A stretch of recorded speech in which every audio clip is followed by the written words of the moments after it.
This is my beautiful client, Joy. She was my client for years and one of the clients that made it really, really hard for me to retire. But this is her journey, and she didn't only wear her hair straight. Let's get into hair journeys and let's kill all this offense. Let's get into it.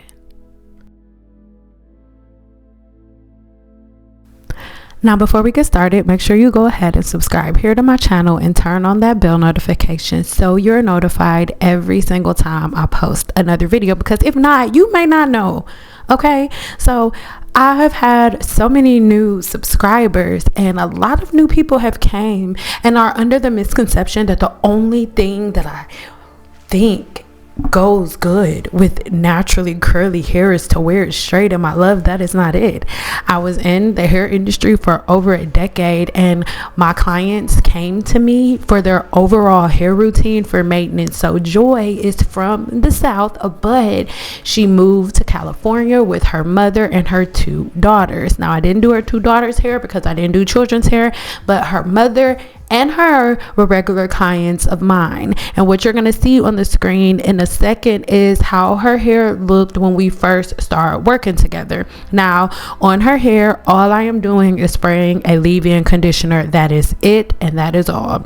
Your leave-in conditioner is your heat protectant for the blow dryer. You do not need to add a whole bunch of extra products. But let me give you this little brief disclaimer, because across the hair community, if that's what we're calling it, anytime you say anything that opposes, no heat and twist outs and wash and goes, you are put in this box to say, oh, you don't love yourself, or oh, a black woman's hair is only supposed to be straight. And guess what? I love you and I respect your opinion, and guess what? I am not going to try to change it. So if that is how you feel, then my love, this may not be the video for you. So you don't have to try to change our minds, because it's not gonna work. Okay, do your thing. But this client here, she again has two daughters. All right, so she needed to have a pattern and a routine that she can follow when she was not with me, because I only saw her every couple of months because she lived in California. But the routine that she had outside made it so that every time I did her hair, I was never doing repair. We were only doing maintenance. So this is another appointment where I am round brushing her hair, because curly hair is stretched when it is dry and straightened, and naturally straight hair is stretched when it is wet, and it swells when it's dry, right? And you're only supposed to cut hair when it's stretched. So this pattern and this routine that I'm doing now with her hair being longer is the same one that we have been doing the whole time I had been doing her hair. So what you're seeing now on the screen is a year previous to the video that you're watching. All right, and this is the growth. So it's undeniable that her hair is not broken off or heat damage, like people like to say, and she's maintaining length with healthy thick ends. All right, another thing that a lot of people don't understand, right, is the longer your hair gets, the looser your curl pattern gets. So I want you to think about a slinky, right? When a slinky has no weight on it, when it's pretty short, right, it's all compacted together. But the second you start putting weight on it, it gets longer and longer and longer. Well, guess what? Your curls are kind of the same way. So the longer your hair gets, sometimes your curls loosen up a bit, and that's not a big deal. And that's why I really encourage you guys to lose the vanity metrics. Yes, wearing your hair curly is cool, and sometimes she did wear her hair curly, but that was not her main style. If she wore her hair curly, it was like a couple of days out of the week, and it was in a very, very specific structured way. She was not walking out of the house with wet hair or anything like that. Nothing like the way that people are doing it today, and it's something that we went over together. She understood everything. And that was the wonderful part about the clients that I had that did listen to me, because the clients that I had that did listen to me made my job so easy. But when I tell you, the ones that made it hard, made it real hard. But this is one of the cases, one of many, where my clients had long, thick, beautiful hair. So again, on the last couple of videos that I posted, I guess some of you got the impression, because of the way that you're looking at it through your own vision based on what's already in your mind and what you're focused on. The thing that you focused on in the video is where I am straightening the hair. Well, I straighten my clients' hair so they can see the true length, so they can see their true density, and so we can really get a good look at the health of our hair. Because the thing is, if you're not really getting a good look at your hair and you're only judging it by how it looks curly, then you're not giving your hair all of the chances that it really needs to be healthy. You need to see your hair in every single form. You guys, you can't neglect the different forms that your hair can be in. And to be honest, we're really the only people that do that. We're the only people that put ourselves in a group, in a category, and say, hey, our hair is the curliest out of everybody's, so we can only wear our hair curly. Even though there are a crap load of other races that have curly hair, Black women have the curliest hair. But for whatever reason, because our hair is the curliest, that is in our minds the only way that we can wear it. And I am just not for it. All right. I believe that as a Black woman, or as a person who has naturally curly hair, you are divine in all of your different opportunities of expressions, in all of its different forms. One day you can wear it bone straight. One day you can not wear it bone straight and just wear the blown out look. For example, in the shop, when people would book a silk press with me, they had 3 options. They could either get a soft press, a medium press, or a hard silk press. Everybody booked a hard silk press. Everyone. Nobody wanted the blown out look, so that's what we did. I have a couple of people who wanted like a medium, but not really. Everybody wanted the full silk out look, and it's not a problem. You know why? There was a regimen, there was a pattern that we followed that I now have made into my 7-day challenge, because I am no longer behind the chair no more. But what my clients would do, the silk press that you're watching right now, this is gonna last her about 3 weeks, right? It's gonna last her about 3 weeks. I would say wash every 2 weeks, but it's gonna last her about 3 weeks. She's not having a whole bunch of scalp inflammation, because I'm not putting oils and butters and all of these different products in her hair. Even though most people think that it's a good thing, even though you are, layering products and stuff on top of the hair, a lot of styling products are polymers. Now, whenever I say something, there's always somebody in the comments who wants to come and say, I got a PhD. So listen, if you disagree, go make a channel and then get this video, react to it in it, and be like, she's wrong. But here, I'm just going to delete your comment, because you're going to misunderstand what I'm saying. The different hair products that you use are put into different categories.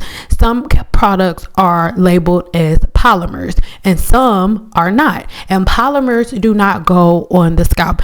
Products that fit into the category of polymers do not go on the scalp. A couple of products that fit into polymers are heat protectants, gels, oils, butters, and things of that nature. If you want to know more about it, I did a full 2-hour lecture on polymers where I break everything down. So go there. Again, Amen Corner. Don't come in the comments like, you don't know what you're talking about. Start a channel. So at this point, what I am doing is detangling the hair again. Detangling the hair, Lord, round brushing her hair. And what this is going to do is set the hydrogen bond. Now, a lot of people get really confused when it comes to the silk pressing process, because most people are under the impression that the tool that does the most work is the flat iron, but the flat iron is literally the finisher. The work is done with the blow dryer. If your blowout is not right, your silk press is going to revert back. When you go outside, your hair is going to revert back. There are 3 bonds that hold your hair together: the hydrogen bond, the disulfide bond, and the salt bond. Now, when we're talking about the hydrogen bond is the temporary bond that is broken with water.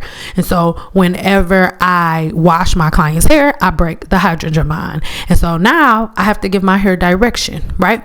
And when the hair is wet, you take the hair to alpha keratin. Alpha keratin is your hair in its natural state, not stretched or anything. And beta keratin is the new form that your hair is in until you wet it again with water, break breaking the hydrogen bond, right? So what I am doing when I do a silk press is taking my client from alpha keratin, which is her hair curly, to beta keratin, which is her hair in the silk press, until she washes her hair again, taking it back to alpha keratin. Give me a 5 in the comments if that makes sense. So when you're doing the silk press, the key is to make sure that you set the bond properly, right? So when I'm using my leave-in conditioner, I'm not going to layer multiple products on top of the hair shaft. Why? Because products like heat protectants, oils, and all of those different things are polymers, and a polymer creates layers. A polymer is going to create a barrier, and a polymer is going to help to set a style in place, like a hairspray. A hairspray is something that you would use in the hair salon. If you put in curls, you want to hold it in place, so you're going to get a polymer based product to hold it in place, right? So that is why certain products simply just don't go on the scalp, because not because, oh, it's so bad, but it's a polymer. It's meant to hold a style in place. It's not meant to go on the scalp and penetrate, right? That's not what it's meant to do. So it's not that products are good or bad, it's that we have to learn how to use them. And for so long, we've been doing all these hacks. And a hack is literally, the definition of a hack is basically to go into something and like break into it. Like if you're hacking something, you're going to break into the way that it normally goes, the normal entryway. You're not going to go that way. You're going to break in, and you're going to hack in and get getting an easier way in than the way that you're supposed to, right?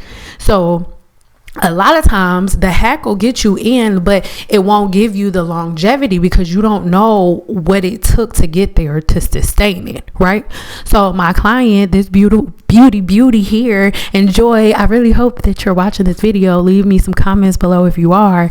She was so amazing at keeping up with her hair. It was like literally one of my favorite clients because she made my job so simplistic. She made it so easy. Everything that I told her to do, she did it. She kept everything super simple. It was never a time where she's ever came in for a hair appointment and I had to do like this full detox on her hair. She never walked in my room smelling like rice nipple juice or pickle juice, like she never did any Team Natural hacks. She just listened to everything that I had to say, and she constantly retained length, because the problem is not hair growth with curly hair. That is not the problem. The problem is length retention. Everybody's hair grows, but if your practices aren't right, if you're not detangling your hair right, and if you're walking around with wet hair, or if you're doing mostly wash and goes, then you make your hair shaft weaker. And I know a lot of people don't want to hear that, but do the research for yourself. And again, I'm not trying to change your mind, but if you think about it, anything that is wet for a long period of time is going to get weaker and weaker over time. So what happens with the hair shaft, and what I found through my years of experience, and this is something that I like to get into because this was my specialty. Everybody has their specialty, right? People have a specialty of like, hair color and braids and things like that. My specialty was repairing different forms of hair follicle disorders and helping my clients to retain length, even if I'm not there, even if they are somehow in some way not able to get to me. Because the truth is, by this point of my career, I would be booked up for like 3 or 4 months in advance. So my clients would have to book me way in advance, and if they couldn't, they were left on their own having to figure things out, and they never went to other stylists. Why? My clients knew what to do. They knew the patterns and they knew the right routines. That's why every time Joy came to me, all I was doing was giving her a trim. I never had to give her a haircut after the very first initial haircut. Never. So again, rewind this video as much as you need to, just so you can see the very, very beginning, so you can see her length, but for a year of her just focusing on that, right? And so again, She would wear her hair straight. It would last her about 2 to 3 weeks. Her scalp was not inflamed because I didn't use a whole bunch of products. That's what I was explaining about polymers, because again, when your client lays down at night, whatever products you put on their hair is going to go and transfer to the scalp. If products will be on the pillowcase, why wouldn't it get to the scalp? Think about it, So I really, really want you to think about that, because the more products you put on the hair, the heavier it is going to be. And the more products you put on the hair, the more the products are going to seep into the scalp. And the more products on the scalp, the more the natural bacteria that lives within the follicle is going to be fed. And when that bacteria is fed, that is the trigger that causes the inflammation that leads to so many different scalp and follicle disorders. For example, seborrheic dermatitis. Seborrheic dermatitis is an overproduction of sebum, but the trigger is a lot of times excess oils or additional polymers touching the scalp, which sets off a response to your immune system, which creates the inflammation that leads to seborrheic dermatitis. All right.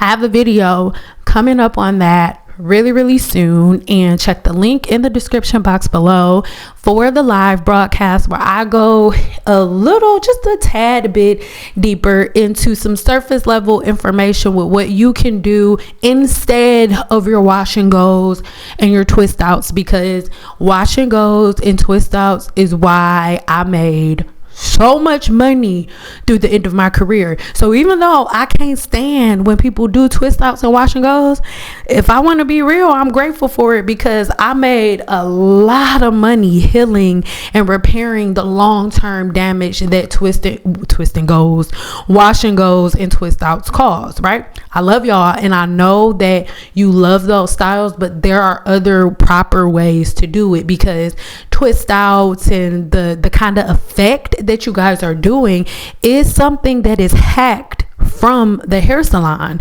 So there's a way to set the bonds properly, but the way that we've been doing, that's not it. Okay, but if you want to keep doing it, that is fine. It is okay. Do your thing. Your opinion is valid. I just don't think it's really smart, but do your thing. This is how her hair looked from 1 year to the next, 365 days later.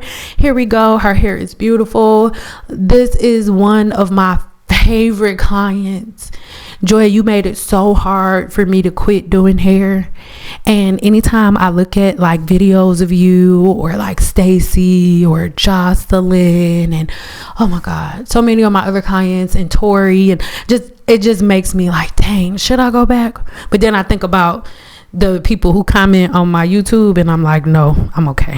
But anyway, this is how her hair turned out. It was always so beautiful. She was always such a breath of fresh air. And you guys, I'm gonna alternate between showing you guys clients that had damaged hair when they first came in, and clients whose hair turned out good, like their progression over the years. Like, we're gonna mix it all up, but my opinion is going to stay the same. Always. It's going to stay the same always. Again, these videos are years old. If I'm not mistaken, this video that you're watching right now is about 5 years old. All right. So my opinions are not going to change, because my opinions come from over 45,000 clients, me doing and fixing and curing the same hair shaft disorders. It was my specialty. So yeah, if you guys want to see more videos like this, then make sure you check the links in the description box below to watch everything that I've done over the years. I love you guys so much. Bye.